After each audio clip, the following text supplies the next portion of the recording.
Good evening and a warm welcome to everyone who's attending this call right now. I, Janvi Asgaonkar, on behalf of my company Samco Mutual Fund, welcome you all and thank you all to attend this call where we're going to talk about Samco's very own Special Opportunity Fund.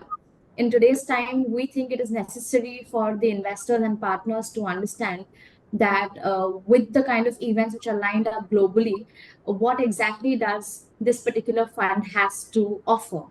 And for that, we have our today's speaker. Our very first speaker will be our Chief Investment Officer, Mr. Umesh Kumar Mehta. A CA has an experience of more than 25 years in capital markets, plays a very important role in our investment community. Along with him, we have our fund manager, Mr. Paris Matalia. A CA has an experience of 7 years in capital markets, also heads the research department in Samco Mutual Fund and plays a very important role when it comes to construction of portfolios. And with us today, we have our founder and CEO of Samco Group, Mr. Jimit Modi, a rank holder chartered accountant, a CFA, has a knack when it comes to auditing multi-billion dollar businesses, and also has an eye when it comes to seeing what are the kind of special opportunities in the market and has made a most out of it. So I will not take much more time. I think we have a very special deck of panelists today. With this, I'd like to invite our very first speaker of the day, Mr. Umesh Ji. Umesh Ji, over to you. Thank you, and a very warm welcome to each one of you. So, in order to understand special opportunities, let us go back in history and find out who was the one who popularized, who was the one who practiced, how he practiced, and what was the kind of return special opportunities can generate. So this is nothing but Warren Buffett's starting career, his first job. So let me describe his first experiences in that.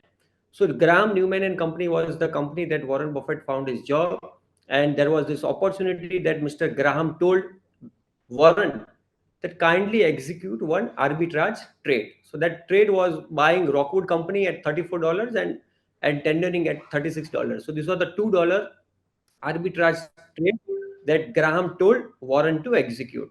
So now let's understand what this company was doing. So Rockwood was largest chocolate chip maker in USA. The stock price was falling because company was not able to increase the price of the final product. Why? Because the raw material price was increased. Raw material, the cocoa beans had increased by 10x. So $5 had become $60 and company was not able to increase the final product price. So this was the situation and therefore the stock price was falling.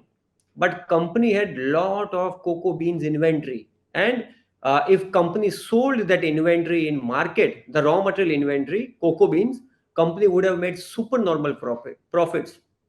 But company was not able to do it. Why? Because there was a tax code in US that if the company sold raw materials, tax they would have been taxed at 50%. So there was one investor called Pritzker. So he saw this opportunity and he started buying shares from $15. He took control of the company and then gave that offer. That the offer was, I will buy shares at $34, but in return, investors will get a warehouse receipt worth $36 of cocoa beans. So eventually, what the deal was that investors got a warehouse receipt and they sold cocoa beans in the market and realized the $36, the $2 arbitrage. So this was the deal. So why this deal was? Because there was also a provision in US tax code that if the company runs down the operation, they don't have to pay the taxes. And this is what Pritzker smartly found out. And he was liquidating the cocoa beans inventory. So Warren Buffett, when the deal came to Warren Buffett, so he applied his mind. Why at the first Pritzker is buying the shares? So he did his calculation and arrived at the current cocoa price, the value per share of Rockwood was $80. So what he did, he bought in his personal capacity and he did not tender for arbitrage. And in 6 months, he sold for $13,000. And in today's terms, inflation adjusted, currency adjusted, that was 2.5 crore rupees. Yes, my friend. Warren Buffett, in his starting career, made that kind of money in his first investment opportunity. This very strategy, which Warren Buffett later describes in his newsletter in various words, this special opportunity investing, special situation investing, or in his terminology, it is coat tail riding. You go behind an influential person and you follow them, or what he calls as sidecar investing. So whatever names that he has given, but in his part of initial life he has made a lot of money. And the returns that he has made, Dow Jones had delivered average of that particular 6 years, which I will, once I open my slide, I will show that Dow Jones had delivered 10%. Warren Buffett had delivered in his partnerships 26%. And this is what special opportunities as an investing as a strategy made what Warren Buffett did. So now let's come to four key ingredients of, or the features of special situation investing. And this is unique, this is unconventional, and nowhere. This is not a general Me Too category like people look at markets like value, growth, low valuation, high valuation. So now let's again come back to special opportunities. So Warren Buffett described in very clear terms there are these four unique ingredients of special situation investing. Number one, all these opportunities have catalyst.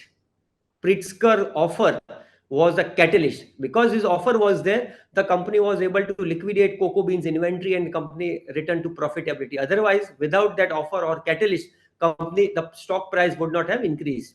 Second, all these opportunities are available on the table. They are in on black and white. They are not a matter of surmises, conjectures, speculation, hope, etc. No, it is there. Offer is there, you take it or you leave it. Third, all these opportunities are largely immune to market fluctuations. Had Dow that time had fallen even by 20%, the stock price of Rockwood wouldn't have fallen. It would have fallen by $1 or $2. So because there is a special situation out there, the all these opportunities are largely not immune to, are immune to market fluctuations. Meaning market agar niche jayega to special situation investing opportunities will not have much impact. And fourth, the window of opportunity is limited. Either we take it in the time or we leave it. It is not like buy and hold. It is keep on the always on the table. So these are the four unique features of special situation investing. This is unconventional strategy. The returns are huge. At Warren Buffett has said 26% that he has made compared to Dow Jones 10% average. And this is what today we are bringing for our investors through our Samco Mutual Fund Special Opportunity Fund. So now, before I hand over to Paras, what about this finding about this detail about this fund? Let me tell you one thing. Each of the 10 specific special situations opportunity we have identified, the framework is very tight, and what all 10 special situations that we will identify for our investors are this is what our strategy is. So before I uh, give to Paras, let me show you the results of Warren Buffett in terms of his initial days of partnership returns that was shared one over his newsletter. So this is what I was talking about. Overall, the Dow had delivered 10% average from 57 to 62, and Warren Buffett partnership had delivered 26%. Every year, the number was positive. And as I told you, special opportunities have various comes under various buckets. Either it can be premiumization, new emerging sector, innovation, spin-offs, regulatory reform, etc. But they have one thing in common, and that is catalyst. All special situations are a result of one catalyst that creates that magic, and that is what the whole special situation investing is all about. So now I will hand on to Paras, who will define what all 10 special situations Samco Special Opportunity Fund will invest in. So thank you. Over to Paras.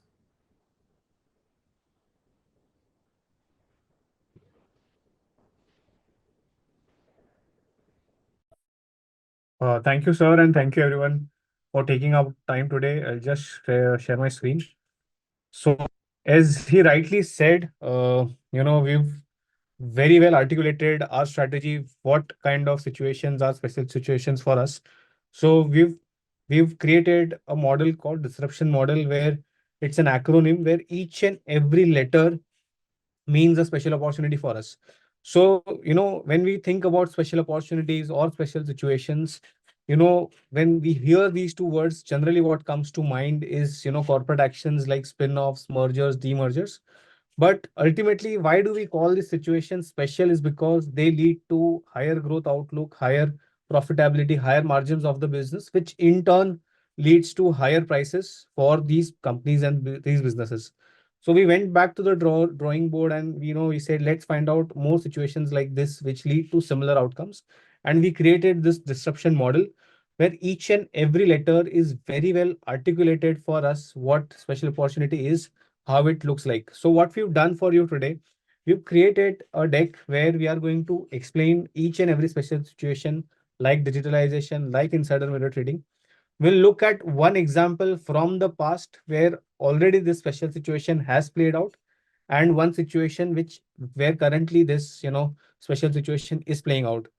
We'll be taking a lot of examples, we'll taking names of a lot of stocks. Please understand that these are only and only for illustration purposes. They are not recommendations, and we might have investments in those stocks as well. So let's begin. It's going to be a very case study based approach. So let's start with digitalization, where we are looking for catalyst of price appreciation by terms of digitalization.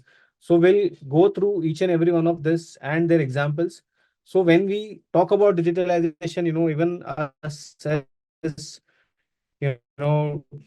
distributors, or distributors where we use technology or we use platforms uh, to reduce our burden of investments. We use technology to reduce time for our tasks. Similarly, large listed companies also do this when the scale is big. Using technologies, the cost of operations can go down, the operation efficiencies can be improved, profitability can be improved, and the scale at which the customers can be serviced or the products can be produced is very, very big. So let's look at an example which has already played out in past. This is an example of Bajaj Finance, where in 2007, Mr. Rajiv Jain, its MD, headed the digital transformation for the business, where they introduced a lot of digital technologies and innovation for their lending business. And even today, they are probably the only NBFC in the country which issues a card like EMI card. So they are ahead of the competition using technology, improving their of efficiencies and their margin, and they are able to grow their business even at such a big scale. Why digitalization is important? Because currently over 50% of Indians are active internet users. It is expected that around 65-70% of the population is going to be an active internet users by 2025. A lot of shift in consumption pattern has also happened, where people are wanting to consume products and services using technologies, and that's why businesses also have to be present there. So where is this situation currently playing out? One of the companies is Angel One, where 2015, pre 2015, it used to operate on a completely physical model with more than 180 branches, a large sales team on ground, physical process of client acquisition and form filling. Slowly and steadily, they moved towards digital model, where 2015 to 19 was their transformation phase, and 2019 onwards they've become a completely digital business where they have zero branches now. They've operating using flat pricing. Their customer acquisition process is now 100% digital. They've been using AI and machine learning to improve their processes and improve customer experience. Angel One is probably one of those, brokers which have, been able to compete really well with the fintechs of today, like Zerodha, Grow, and Upstocks. So using technology, leveraging technology, they've grown their business by leaps and bounds, and which is also very much visible in their share price. One more example where it is currently playing out is Nuama, which is the only player who's been able to service and create a full platform for high net worth individuals as well as ultra high net worth individuals, which is as per this chart you can see that it's serving in a space where no other competition is there, using technology and leveraging technology to the fullest. Next special opportunity is insider mirror trading. This is also very interesting, where a company's promoter increases his or her stake by purchasing shares from the market, or issuing buyback. It can mean two things. One, Either they think that their company is very, fairly valued, reasonably valued, or is cheaply valued, or second, they are building in something that in next few months the industry or the company might do extremely well in terms of results, and that's why they are increasing their shares. So this usually is an indication that the industry or the stock could do really well, and the growth for this kind of businesses is going to be very strong. One example from the past is of Tata Motors, where in 2018, 19, 20, the promoter, which is Tata Sons, and its chairman, Mr. N. Chandra. So N. Chandra bought shares of Tata Sons in his Tata Power Motors in his own account, in his personal account. And we've seen how the business has transformed itself, where they've brought in lot of aesthetically pleasing cars, where they've gained market share as the top market share holder in EVs, and the share price is also reflecting that the business has transformed itself really well, and the outlook for the business has improved dramatically. One more example is Tata Power. Again, the entire power and energy sector is going through industry tailwinds, where again the promoters had bought in, the chairman of the promoter had acquired shares from the market, and rest is history. You can see how the power sector is doing overall, as well as the share of Tata Power has also done extremely well. Where this situation is currently playing out, so the one example is Poonawalla Fincorp, where in 2021, Adar Poonawalla acquired 60% stake in Magna Fincorp, and then every 6-8 months they are increasing their stake by buying shares from the market. They've reduced the cost of credit for the company by almost 2.5%, more than 2.5%, and they are making a lot of reforms in the company, where they also brought in a new CEO a few weeks back, and a lot of reforms are going on in the business. And one more, conviction of the promoter can be seen through their continuous acquisition of shares from the market, where almost every 6 to 8 months they are purchasing 200-250 crores worth of shares from the market, which indicates that they are either very bullish about the company, or they think that company's intrinsic value is far higher than what the company is currently valued at.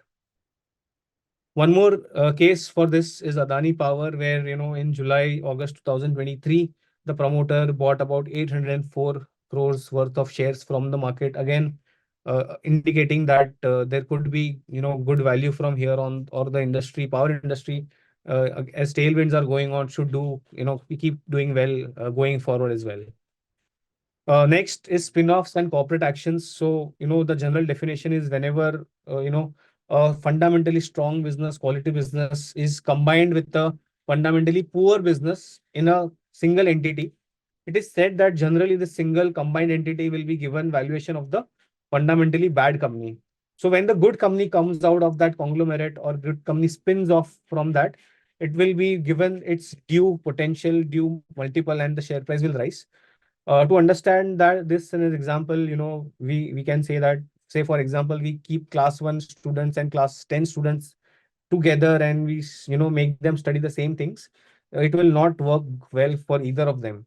So even in industry, even in the stock markets, for investors, it is very important that they have clarity what kind of business will do well, and that's why spin-offs are usually called as a value unlocking event, and is again a special situation. Recent example is Geo Financial Services coming out of Reliance Industries. You can see that a lot of, so Reliance is a conglomerate of a lot of businesses. Now, a small business has spinned off from the conglomerate, which is Geo Financial Services.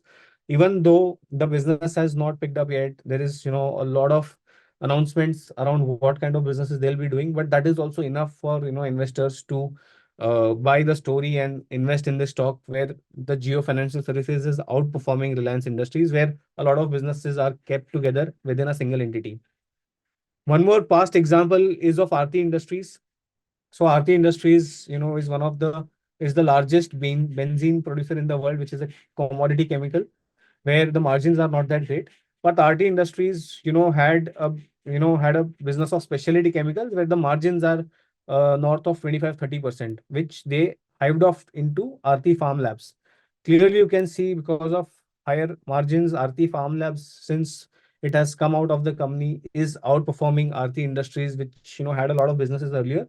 but because of higher margins, because of a better business coming out from a commodity chemical business, it's trading at higher valuations and it's expected to do well going forward as well. Where do we see such situation playing out today? So Vedanta is one great example where the company has announced they will split its company into six different companies, where Vedanta Limited is there, aluminum is there, oil and gas, base metals, steel and ferrous materials, and as well as power. So, there's also a lot of shift in sentiment when it comes to Vedanta, where a lot of brokers, broking houses had sell reports, underweight reports for Vedanta. Now the tide has turned, where a lot of reports are coming with buy and higher targets of the shares, because this special situation, is going to play out in the Vedanta group. One more such an opportunity is with Tata Motors, where the board has approved demerging commercial vehicles and passenger vehicle businesses into two separately listed companies, which means the truck business, commercial vehicle business, and the car passenger vehicle business will be separate. Generally, historically, we've seen that passenger vehicle businesses, have higher margins compared to commercial vehicles, and it's usually expected to go through milder cycles than commercial vehicles, because commercial vehicles are directly linked to the economic booms and busts, while passenger vehicles are not that linked as compared to commercial vehicles. So when these businesses also separate, they'll get their own potential PE or multiple as the market see fit. The next, and probably one of the biggest special opportunity that is going on in our country today, is reforms, regulatory and governmental, where if you see last 2 3 years, the sectors that have performed the best, have directly done well because of probably, government capex, or because of, indirect government policies, be it power, be it reality, be it PSU banks, be it manufacturing, be it renewable energy, be it sugar stocks. All of these, industries have had some or other kind of government involvement, which has propelled these sectors to do really well. So let's look at one example. A classic case is of PSU banks, where PSU bank index has done extremely well since last 3 4 years. One primary reason behind this is the launch of Insolvency and Bankruptcy Code 2016, which was able to resolve a lot of distressed asset cases. So classic, timeline here is that first, the past bad loans were cleared by classifying them in NPAs. Then fresh capital was introduced. But when we invest in the markets, we invest with the outlook of future, we invest for future earnings. So to protect their future lending, protect their future earnings, IBC was introduced, and a lot of cases have been resolved through IBC, because of which PSU Bank as a sector is doing really well. One more example in this category is defense index, where because of a lot of government policies and government focus to become independent of imports, they are moving in that direction. So defense as an industry is doing extremely well, and it's a proud moment for us Indians that since decades we have been importing defense equipments, but now we've become an exporter of defense, artilleries and ammunition. So it's a very proud moment, and we can clearly see that the industry is growing by leaps and bounds, and primarily because of government reforms and government policies and government's focus to increase defense production within the country. One more great example is renewable energy, and because of that, REC and PFC, which are going to finance this phenomenal shift, where the government is targeting 10 million rooftop solar installations under the Pradhan Mantri Suryodaya Yojana. So renewable energy companies are poised to do well. Along with those, the companies that are going to finance it, like REC and PFC, are also expected to do really well going forward. One more special opportunity that is very unique that we look at is undervalued holding company. So let's understand this. There's a company which owns or holds other listed companies which move by themselves, right? So say for example, there is company A which holds company B, C, and D. The total market cap of B, C, and D is, say for example, 100 rupees. The company A, which is the holding company, will usually trade at about 40 to 75 or 80, depending on what situation it is going on. The difference is called as holding company discount. And this discount does not remain static. It keeps on varying because the holding company is also listed, its part of subsidiaries is also listed. So when subsidiaries keep on going up, but the holding company don't go up, then there is a good opportunity that going forward, the holding company might do well because holding company derives its value from the subsidiary companies. So let's look at its example. The example is of Chola Group, where the Chola holding company or the Chola holding company discount was at maximum in April 2023. The expectation was that going forward, Chola Holding would, outperform Chola Finance, which was its subsidiary. It does work out like that. That you can see that Chola Holding has outperformed Chola Finance by a huge margin, because these holding company discounts, reverse and revert to mean over time. One more example where it is going on is Godrej Group, where the Godrej industry is in a similar position where the holding company discount is near 14 years low. So you can clearly see that a similar situation is also playing out in the Godrej Group. The next special opportunity is premiumization, where whenever there is a shift toward high-end branded products, usually aspirational products, they carry a lot of emotions in their buying decisions and are deeply ingrained in the Indian consumers. So whenever a company shifts to premium products, they usually enjoy higher margins. They enjoy better visibility of cash flows, because when they serve to a target customer whose consumption does not change with the downturns and upturns of economic cycles, their cash flows and revenues become less volatile, and because of which they usually get a better valuation from the markets.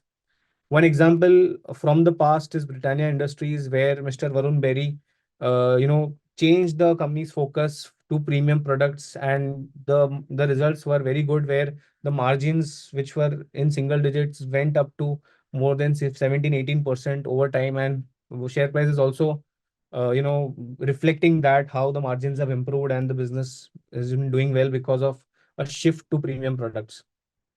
One example that is playing out today is the hospitality sector, where because of post-COVID revenge travel, has become the savior of the industry, where a lot of people are now traveling a lot. And if you compare hotel tariffs before COVID and today, for almost all hotels, the tariffs have gone up by 1.52x in the last 4 years. And because of this high demand, the margins for these companies have significantly improved. This is an example of chalet hotels, where the margin, as you can see in March 21, was just 2%, which is over 40% for last 12 months. And you can see the share prices also reflecting that high demand, high margin scenarios, where this premium hotel, people traveling and staying at good hotels have, that shift in consumer pattern has been, very evident since last 3-4 years. Again, similar example of Indian hotels, where margins were negative in March 21, has gone up more than 30%. And again, there is a good tailwind for the entire industry, and because of that, Indian hotels is also, from a point of view of share price, is also doing really well. One more example for this is Ethos. Ethos deals in luxury watches. So if you look at the entire world today, the consumption pattern across the world, across all products, is shifting to premium products, be it cars, be it clothes, be it real estate. If we see the news that came yesterday, around 750 DLF flats were sold within 3 days, with a revenue of 5,500 crores. So a lot of premium products are, selling across the globe, and this is also a trend that is going on in the world. Next is trends sustainable over time. Here we try to find trends that are long-term, ultra long-term trends, which survive that test of time. So one very good example is of the trend of unsecured loans sharing retail credit. So retail credit means small loans, and unsecured loans means loans for assets which are of depreciating nature, or where the loans do not have any collateral. We are reading a lot of articles where the consumers of India today are buying things on EMIs, be it phones, be it air conditioners, be it cars. So this trend is, it's a very long-term trend, where currently we are only at about 35-36%. For where developed markets, this number is pretty high. So this is also an ultra long-term trend, which, where a lot of money can be made by companies like Bajaj Finance and other NBFCs. One more great example is from our industry where capital markets, if we look at pre-COVID, number of demat accounts pre-COVID, they were about 3.5 crores, where, currently we sit at almost 15 crore demat accounts. So that is also a very big, growth. And if we just look at the percentage today, it's about hardly 9 or 10% of the entire population having a demat account. While for developed markets, the ratio is greater than 50, 60, 70%. So again, this is a very ultra long-term trend that, is going to play out in our country and will help us create a lot of wealth in this sector as well. One more example in this category, which is playing out today, is MCX, where a lot of people are now, trading derivative options in the commodities market, where in 2018 the FNO turnover size was 60 lakhs. Now it's almost more, about 200 lakhs. More than three times growth, where the trend is shifting and people are now, also trading in the commodities FNO market. Again, a very ultra long-term trend where a lot of money can be made. The next special opportunity is innovation and technological disruption. So a lot of new businesses or new business models come because of new technologies developed by companies. Great examples in this, if we look at our consumption patterns or our day-to-day life, we can see that 10 years back, if we had to order food from hotels, we used to call them or we used to send someone to the hotel and get that food. But now we use apps to do that. Now we use apps to call taxis. Now, instead of a lot of people have now started using electric vehicles instead of using petrol and diesel vehicles. Primarily, the reason is because of very high efficiency of these new technologies, and the room for growth for these new businesses, or the businesses which are using these technological disruptions, is very high, because they'll be able to easily take market share away from their inefficient incumbents. So one example is EVs, where the running cost for a car for a petrol or diesel vehicle is say 8 to 12 rupees, while for an EV is probably less than a rupee. So it's the running cost is different by a factor of 10, which is your big difference. And because of which this whole theme of electric vehicles, or is going on around the world. And Tata Motors, as we see, has gained the dominant position for four wheelers, and is expected to do well because of the EV theme playing out in the next few years. As we said, the apps like Zomato, Swiggy are also, something that have become part of our day-to-day life, where Zomato, has become, breaken even last year with introducing platform fees. And if you are following the news, you would have seen that around 3 weeks back, they also announced that they are hiking the platform fee by 25%. So, this does not make a lot of difference, or this does not pinch the customers enough to stop using Zomato, while the efficiency, or while the use case for ordering food from Zomato is, much higher. A big special opportunity that is playing out in a lot of sectors is organized shift, where a lot of consumption is shifting from unorganized scattered players to retail chains and organized players. One factor contributing to these are government reforms also, like GST and demonetization or government efforts, where so we've been traveling a lot for roadshows. So I ask everyone, how do they purchase their groceries these days? So the answer we get is something, a retail chain like Avenue Supermarts, like DMart, V-Mart, V-Bazaar. We also asked how people are now buying gold jewelry. So we get the answer that they prefer a player like Titan, a player like Malabar Gold, a player like Kalyan Jewelers. The reason behind this is what I got from them is because they don't have to doubt the quality of their products. They get better prices usually compared to unorganized players. And third, they get a lot of variety under one roof.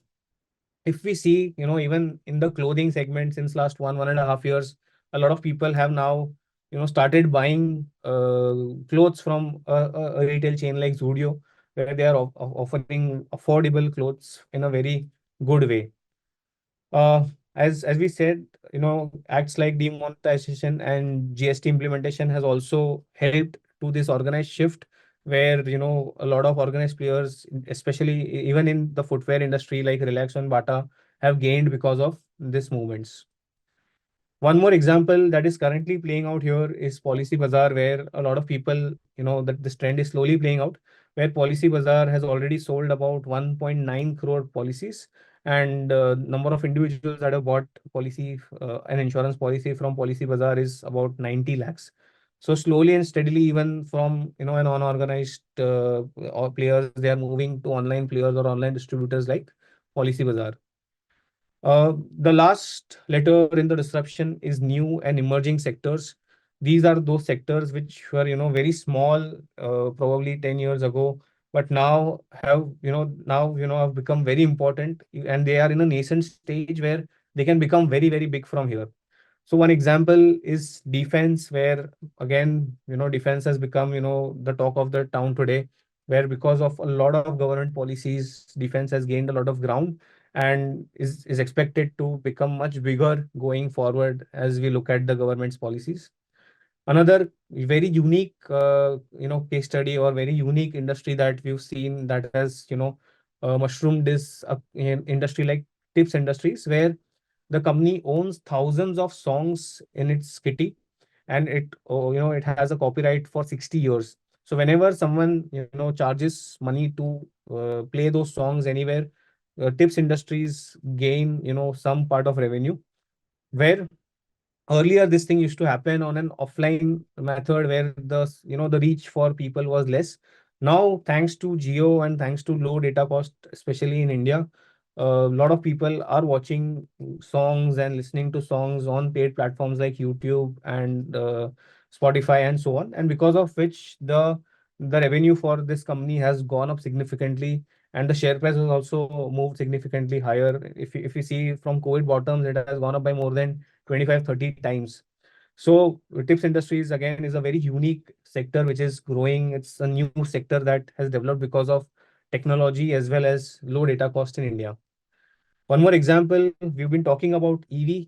Is EV theme is playing out, so the EV charging infra has to also play out with it. So one of the companies that is likely to benefit from this theme working out is Exicom Telesystems, which is a recently listed company, which is an OEM charger manufacturer. It manufactures chargers for a lot of EV manufacturers in the country, and has been doing that from the start with a lot of four wheelers as well as commercial vehicles, and are also part of a lot of public infrastructure, public EV infrastructure that we are looking at. So these are the special situations that we are looking at, how that we can include in the portfolio and make use of these, capitalize on these opportunities. And now just let's take a very small peek on how do we track these special opportunities. So this is an extract from our tracker, where we are able to get all these opportunities in one place, which company is doing or going through demerger, which companies has offered delisting, which company is going through open offers, which companies are have issuing are going to issue rights, which company are going to come with buybacks. So all these, all the stocks which are going through some or other special opportunities are kept at one place in a tracker, which helps us to create a universe for this fund. So thank you for listening to me patiently. I would like to pass on the baton to Mr. Jimit Modi, our founder and CEO of Samco Group.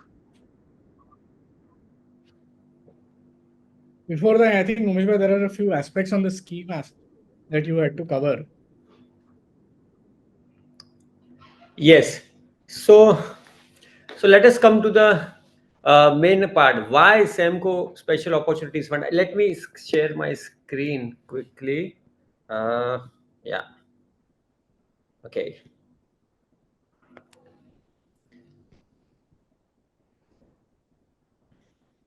Yeah. So why Samco Special Opportunities Fund? So let me give you a brief crux. Apart from four things that Mr. Warren Buffett had highlighted, Samco Special Opportunity Fund has these five unique special features. Number one, it has unique proprietary disruption model to identify 10 special situations which Paras had just highlighted. They are very tight, and these are the 10 special situations that we will invest. Second, this fund has a dynamic flexibility because winning themes and sectors and situation rotate. So for example, today in thematic, there are so many tactical funds like your pharma, IT, defense, manufacturing, etc. So here, over here in Samco Special Opportunity Fund, it is we who will identify wherever opportunities are there, and it can be anywhere, whichever theme, whichever sector. This fund has enough and more flexibility to capture wherever there is opportunity. They will be able to do it. Then this is universe agnostic. Special opportunities can come in any companies, any size, large, mid, small, micro, wherever it is, large, mid, small. So wherever these opportunities are there, our opportunity fund will be able to identify and create portfolio. And it is largely tax efficient. So what do you mean by tax efficient? Today, if investors today invest largely 15% of the funds, active funds are thematic. Within thematic, we have got a whole lot of your pharmas, IT, manufacturing, etc. So investors, if they are not able to timely sell, take tactical call and say, for example, not sell, are unable to sell pharma fund. So then they will have its own long, sweet journey. Over here, it is we who are doing all the identifications and buying and selling, and therefore we are not taxed because as fund house, and so investors in his hand, this becomes a compounding opportunity. So it is this fund, we will identify opportunities and we will buy and exit and again enter into other opportunities. Therefore, this is a very tax efficient way in the hands of investor. And lastly, this offers a diversification advantage, multiple themes, multiple sectors, all in one. So हम internally कहते हैं सब thematic का सार Semco Special Opportunity Fund. So this is asset allocation table. 80% will be thematic, and then these are the key scheme features. Benchmark will be Nifty 500 TRI, minimum SIP 500, options growth, minimum application amount 5,000. Plans will be direct, regular, and exit load. So less than 1 year, 2% exit load, and after 1 year, 0% exit load. So these are all my fund management team. And then the last point that I would like to share is for an investor at least opportunity of 5% allocation to Samco Special Opportunity Fund will add lot of value. See, today 95% of his assets are growth, value, or enter sasta, manga, high growth P multiple, low growth P, any whole lot of things. But special opportunities, this 5% is altogether unconventional, unique way of making money. This is time tested. Warren Buffett has used in his initial period of life, and this is what special opportunities will add in the entire scheme of things for investors. Overall, better return experience when he invests, at least allocates 5% to special opportunity fund. So yeah, from my side, I'm done. So now let me hand over to our founder and group CEO, Jimit Modi, wherein he will share his experience on special opportunity investing. Thank you, and over to Jimit Modi. Yeah. Thank you so much, Umesh bhai. Thank you so much, Faras. And I think it's been a long presentation so far. So what I will do is I'll just quickly want to sort of to give you a flavor of how special opportunities really work and get triggered by catalysts. I have a quick video to show you all. I'll just quickly share my screen. It's a fun video, probably will lighten the mood as well. And then I'll explain the relevance from a special opportunities point of view. So I'm hoping you can see my screen.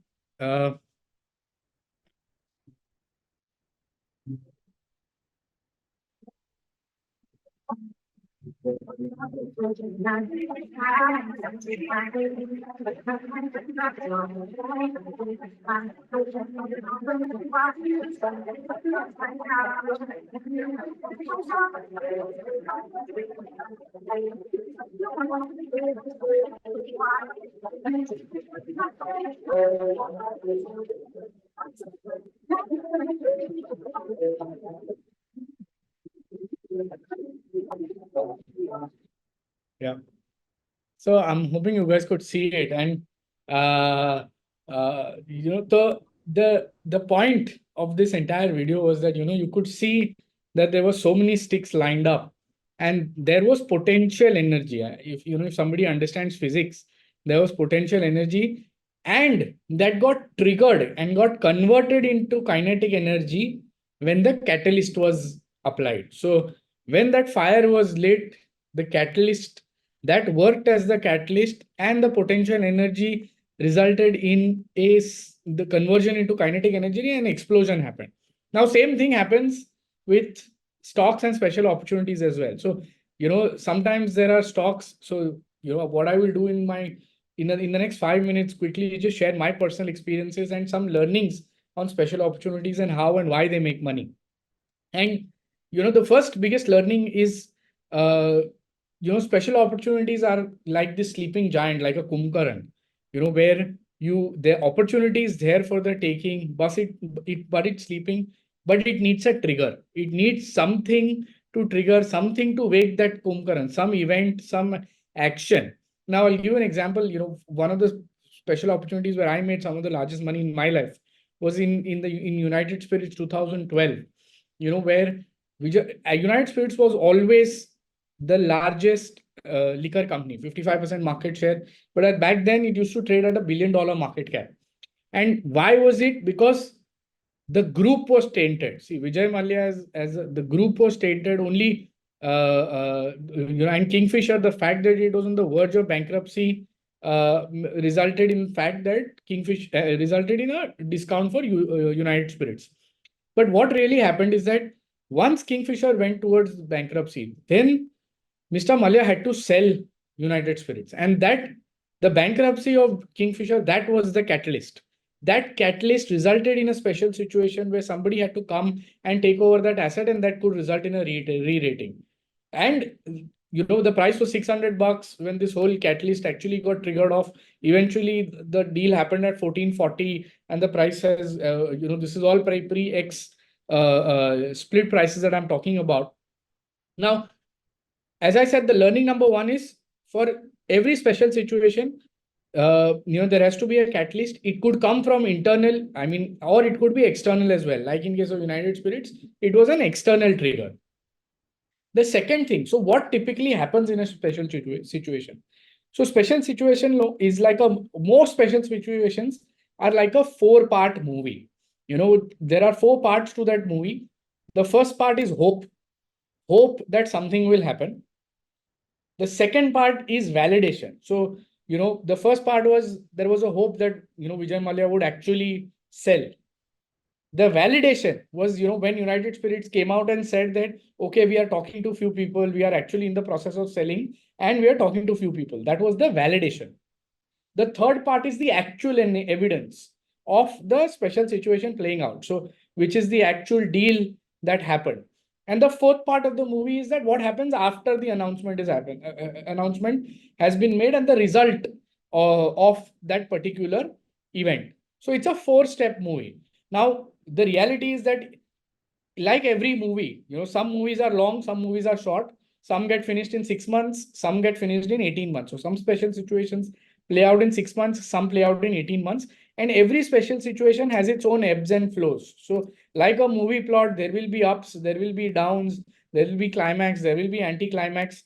There were several times where Mr. Mallya would come and say, okay, मुझे पहले बेचना है, stock would go up 20%. Then he would say, no, it's probably I am doing some deal with the government for Kingfisher, stock would fall 10%. So that up and down is possible, and that volatility comes with special situations. That is, the reward that you get with special situations comes with the volatility. So as I said, the learning number 2 is really that there will be ups and downs. You just have to stay on the seat. If you want to enjoy the full movie, this full 4-part movie, you have to stay seated through the movie across the 4 parts. If you leave in between, you'll never enjoy, and you'll never be able to reap the full benefit. The other aspect important, the third aspect, is that not all special situations make money, right? So in my experience, only 65% of special situations actually make money. 35% of all special situations actually end up losing money. And what is the difference between those special situations that make money and those that lose money? And out of experience, we've learned that the difference really is what was the trigger whether it was really needed or was it a part of financial engineering. So when I say financial engineering, or whether it was actually a need. So when let's say spin-offs, demergers actually get done for the purpose of improving business focus, etc., those are special situations that are needed. But there are some special situations that are compulsive. So sometimes regulators say that you need to do this special situation. Like, for example, in the case of IDFC First Bank, the whole structure that they created. Now, Bajaj Housing Finance is being asked to list by RBI. That is again a compulsion. That is not a need, it is a compulsion. And that really is the difference between those special situations that make money and that don't make money.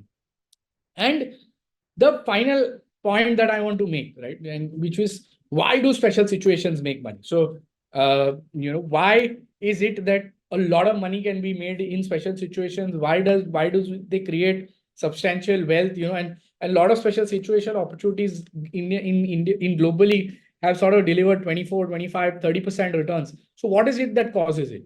There are two primary factors. First is that most special opportunities, the reason why people leave money on the table is because people only want to invest in confirmed hits. They don't want, so like in every movie, right? You will not go for first day first show for every movie. First 3-4 days people will actually see, wait for reviews, kaisa hai picture, acha hai, nahi hai. Only if the movie is really good, then you will go. So you will want really a confirmed hit for you to actually go. But in the process, what happens? Those who go in early, they get the best seats in the house. The seats are empty. They can actually enjoy without any rush, so on and so forth. So the under ownership is a key characteristic of special situations. Because of the uncertainty, because you don't know कि क्या होगा, picture अच्छी होगी या बुरी होगी, special situation में पैसा बनेगा या नहीं बनेगा. That is why that uncertainty results in people not owning a special situation. And they often come in a lot after the certainty is made. So like in United Spirits, I'll not name a fund, but there was a fund manager friend of mine, one of the world's largest consumer funds, ended up buying $50 million of the United Spirits after the announcement was made, after the price had moved from 600 to 2000. Because they wanted कि नहीं भाई ठीक है, हमको hope validation पे पैसा नहीं डालना है, we will only invest in a confirmed date after the announcement is made, so on and so forth. So therefore, a lot of money is actually left on the table, and that uncertainty and going in early in special situations is actually rewarded. The final point as to why special situations make money, I think this is a very interesting point that I've learned over a period of time, is that special situations actually create value in non-linear ways. What do I mean by non-linear ways? Is that, as a human, analysts, etc., are used to creating linear models. For years, analysts have created like a 20% Excel sheet HDFC Bank model कि वो linear हर साल 18-20 grow करेगा. But sometimes the way special situations operate is that the climax is so interesting that money gets made in a non-linear manner. There is a surprise element. Like, I've been narrating the United Spirits case. The surprise element was nobody knew that Diageo, when they came in and wrote a 4,000 crore check, put in primary money into the company and repaid the entire debt, repaid 80% of the debt on day one. Now, this actually was a complete surprise. Nobody thought about it. And this created wealth in a very non-linear way, which is why a vertical move happened at the time that the deal happened. So this non-linear thinking doesn't come naturally to every investor, is not a very natural part of the process. And therefore, you see J-curve moves and rocket moves. So the moral of the story, I spent a few minutes talking about what special situations are and why they make money. The moral of the story is that the potential to make money using special opportunities is like a J-curve. This is actually suitable for aggressive investors who are looking at rapid wealth creation. This is not for conservative investors or who are looking at slow and steady. This is an aggressive category for people who are looking to make aggressive wealth and at the same time can stomach the volatility. The NAVs of these kind of funds are not going to go up by 0.5% or so. They'll be up 2% someday. They'll be down 1.5% another day. So the volatility will probably be a little bit higher. But as I said, the eventual reward, the wealth creation that can happen, the potential for that wealth creation is much, much superior. And if the best way for you to play special opportunities today, I think a lot of things that I said along with all of these ups and downs is our special opportunities fund. So you should look at it for your own investments as well as pitching this to aggressive investors who are looking at rapid wealth creation. So that's it from me. Janvi, if there are any questions, we can take a few questions. So yes, thank you so much for the presentation. I think we've got a pretty clarity on what exactly the fund has to offer. There are a couple of questions that I've clubbed together.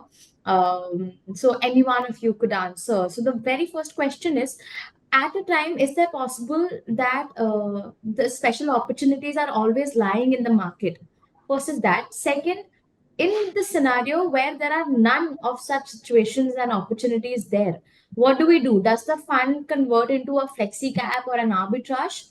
And third, if there are such special opportunity funds, then how many number of stocks are we going to have in the portfolio? So if any one of you could answer these questions. So as far as number of stocks are concerned, we will have around 35, 40. As far as opportunities that are available, so we have 10 buckets. Within the 10 buckets, there will be opportunities out there for our investors. It is possible that some bucket will have more, some bucket will have less or nil. But overall, at an aggregate, we have seen there will be opportunities, and we will invest in special opportunities as a theme, and we will not run like any other fund, because as I told you, there are opportunities. We have a well defined framework which will identify and filter those opportunities. Okay, so we are meaning to say that there's no such time in market where the special situations and opportunities are not there. Something is Okay. always happening. I mean, it's hard to say that I mean, at any given point of time, we've seen across history there are 50, 60 things that are always happening. Somebody's buying, making some acquisition, somebody's demerging, somebody's making an open offer. There is some delisting going on. So the market is large enough. See, now there are so many listed companies. There are more than 2,000 listed companies on NSE. There are more than 4,500 listed companies on BSE. So the opportunity pool is so large that something or the other keeps happening, and we keep getting an opportunity. Thank you. Thank you for answering the question and giving us the clarity. Are we going to also bifurcate the fund into large cap, mid cap, small cap, or is it going to be agnostic to this nature? So No, I think it will be towards agnostic. Yeah. So we will not identify whether it's a large cap, then we will take the opportunity. No, wherever there is opportunity, large, mid, small, we will go and sit on those, buy those opportunities. Okay, and when it comes to our distributors and partners, what kind of investors they should be looking out for, and should they be recommending investors to go for lump sum or SIPs? What are we looking out for? What kind of investments? So I think Jimit Bhai had already said that this is for a typical investor with a little bit of aggressive nature, and who has alpha generating those expectations. So this is where I think it will suit his psyche. Unlike a conservative investor, I think this is for like a more investor with a aggressive appetite, risk appetite. Suggest lump sum or SIPs, sir? Lump sum. See, SIP is a steady state. In any case, if investors will have to do it, but this type of opportunities, I think they have got huge potential when they invest lump sum, because when opportunities come in, they have a high compounding. The appreciations are quite large, and this is how I think one should look at this special situations as an opportunity. Invest lump sum, and then hold on for at least 3 years to keep that patience, so that some of the opportunities will become large and will have their compounding effect in his overall returns. Thank you. Thank you so much for addressing this question, sir. The next question is asked by Mr. Sunil Kumar Sinha. It's about exit load. So normally exit load is 1% in 1 year, but we are charging 2%. So why is it so? See, special situations, as in, people need to spend little time. It is not that those situations, like for the matter, Vedanta. Vedanta demerger spin-off will take around 18 months. For some of them, it could be 9 months. So at least a year's horizon has to be there for investors who is investing in this kind of fund. Otherwise, it will be lethal. At times he will move out, looking at little bit of volatility. So, in order to keep him little patient, we have this 2% exit load, so that at least looking at exit load, if he does not exit in volatile times, it is far better for his health. Thank you so much, sir. This is the last question where an anonymous person is asking that since we're talking about special opportunity and it's a little, it's for the investors who are aggressive in nature when it comes to investment. Should they be waiting till 5th June and after that they should be putting money, or they should take the chance and put the money during NFO? So I think, Jimit, would you like to answer this question rather? Yeah. So I think, see, we've tried to be intelligent about the way we've timed this, where the NFO opens on 17th, it closes on the 31st of May. I think allotment will get over by after 4th or 5th, and then reopening will happen actually on 7th or 8th, something of that sort. So we will actually look at allocating capital only after the allotment and the results are announced. So whether you do it or NFO, do it in the NFO or not, really is the fact that you will be able to. We'll still be deploying capital after the result only is announced. So I don't think that is really a big risk, and so it's going to make no difference. Okay, thank you. And this last question, since we're talking about deployment, and Paras, I'd like you to answer that. That after the NFO, what is the time horizon we're looking out for when it comes to deployment of funds into the portfolio? So it all depends on what kind of markets look like at that point of time and the special opportunities that we currently are going through. So if the markets are very supportive, a lot of special opportunities are going through, the deployment could be a bit fast. But if things go other way, then obviously we'll become a bit cautious, not very much, but hopefully because it is a special situations fund, the deployment would be a bit aggressive. Okay, thank you. Thank you so much, all the speakers. I think all of us have gotten pretty clarity on what exactly the fund has to offer. For all the mutual fund distributors who have attended the call, I'd like to thank each one of you all once again. Our NFO, the subscription for the NFO starts on 17th May. It is going to be till 31st May. I thank you all in advance that you guys have been supporting us from our very first fund to this fund, and we look forward to meet you all to another call which is going to be conducted on 15th of May, just in case any of the partners or your friends or colleagues must have missed. Till then, see you all. Thank you so much, partners, to once again. Mutual fund investments are subject to market risks. Read all scheme-related documents carefully.